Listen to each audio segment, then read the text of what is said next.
U.S. Army here as guest speaker. He's been here before. He's more affectionately known with the Gray Wolves, which is the veterans group that comes every year, as the Command Private Major. And if we could, Command Private Major, would you care to speak? Carry on as you were. Always a pleasure to come back to Tremont City. It's sort of like a home away from home for me and a lot of the other guys and gals here. You know, most people aren't aware that there used to be an American Legion post here in Tremont City, and it closed around 1948, so most of you probably don't remember it. It was called the Roger Collins Post. Later it became the Collins Lee Post, named for two young men from this town, from Tremont City. One lost in the First World War and one lost in the Second. Today there's no post building or meetings, it's just a name, and it's a memory that gets a little quieter every year. And that's part of why we're here. Because Memorial Day isn't really about history in the abstract. It's not about numbers or dates or wars in the big picture sense. It's about people. Very specific people. People who lived in places just like this, Tremont City. They walked into these streets. They sat in the churches right over here, the one up on the hill perhaps. And then they left and they didn't come back. One of those people was a young fellow by the name of Sergeant Roger Alphonse Collins. And when you say their name, they're alive for that brief, fleeting moment. Roger Collins was born right here near Tremont City in 1897. He grew up right over here on 3rd Street. One of you probably lives in his old house. His father was a traveling salesman, and his mother, Ollie, kept the home, as was the fashion then. Ollie's maiden name was Blows. Those of you who live over there on Blow Street now know of someone from the family that street was named for. He had sisters, a brother, full family life, school, church, work, just like us. He graduated from Tremont High School in 1915. He went to work at Robbins and Myers, a manufacturing company in Springfield. If you picture him at that point in his life, there's nothing remarkable about it, really. Just a young man from a small town doing what young men do, working, helping his family, trying to figure out what comes next. Hope you guys are listening over here. Amazing marching band that you are. Listen, pay attention here. But in April of 1917, the world changed for the United States. Just 10 days after the United States entered World War I, Roger Collins enlisted. 10 days. That's not hesitation. That's not waiting to see how things play out, how they sort out. That's a young man who made a decision, packed up his life, and stepped into something he could not possibly understand yet. And he trained and he shipped out. At one point, he came back here to Tremont City on furlough.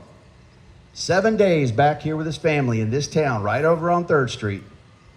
Probably sleeping in his old bed, eating at the same table and seeing the same faces, and then he went back.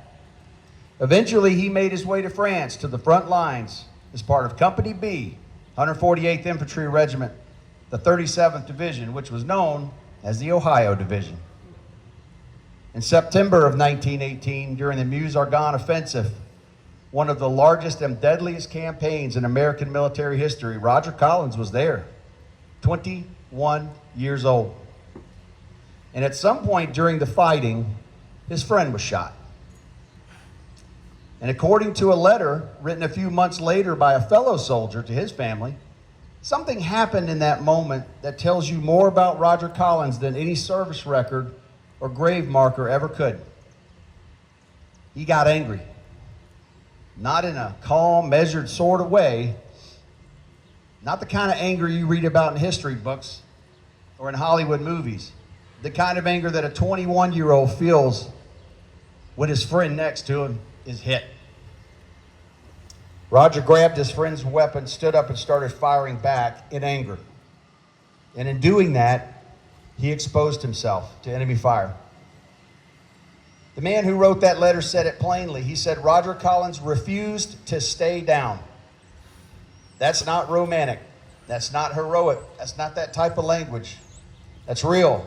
folks, and that's what got him killed. Loyalty to the man next to him. On September 28th, 1918, Sergeant Roger A. Collins from Tremont City was killed in action. And you keep in mind, this is before cell phones and, for most folks, telephones. And back here in Tremont City, his parents didn't hear about it on the news or a phone call or the radio. There was no warning. They just got a telegram one day, and it arrived at 11:30 at night.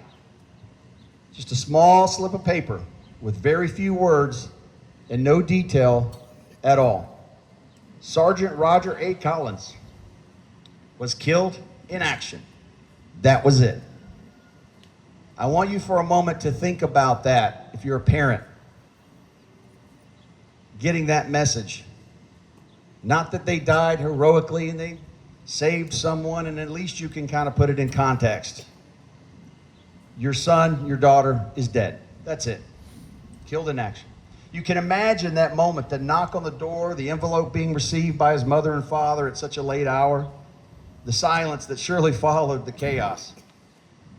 But a few days later, his mother said something in a news interview that has survived longer than most anything else we know about Roger Collins. As reported by the local Springfield newspaper, she said, when asked about it, "My heart is broken, yet he died a noble death, and I am proud to have had a son to give to the great cause." Reflect on that for a moment. Different time, perhaps. I've read that line more than once, and every time I do, I think the same thing. That is a level of strength that most of us will never be asked to find. Years later, his remains were finally brought back home here, back across the ocean, back to this town, back to the same ground he grew up on. And here he rests, not in some distant place with a famous name, but right here among his people, in a town that knew him before the uniform. And over time, the world kept moving along. The American Legion Post opened after the war and then closed, and opened again after World War II and closed again. Generations came and went, names faded, and the stories got shorter, until eventually we're left with what we have today: a name on a stone and a choice. The stone is at what was once called Mount Calvary Church, although some of you may now know it as Torbert Memorial Gardens right up the road here. And the choice is this: we can let it stay just that, a name that we pass by without thinking, or we can do what we're doing here today. We can stop and we can say his name, 21-year-old Roger A. Collins. We can remember that he was 21 years old, that he had a family, that he walked these streets, that he came home once and he thought he might come home again. And we can remember that he didn't. Memorial Day isn't about trying to understand the sacrifice. I don't really think that's possible unless you've lived it yourself. It's more about refusing to forget those who have. Because as long as we remember, even imperfectly, even briefly, the men like Roger Collins are never really entirely gone. They're still part of this place, still part of this story, and still part of us. I hope this message resonates with everyone here, especially with someone who is from here. I had to learn an awful lot about Roger Collins, or I wanted to, and that's all I can find after tearing through newspaper articles from the period. But now you know the story, or what's left of it. Let's not let it get any shorter than that. Thank you. Thank you very much for coming and braving the possible rain. So thank you very much.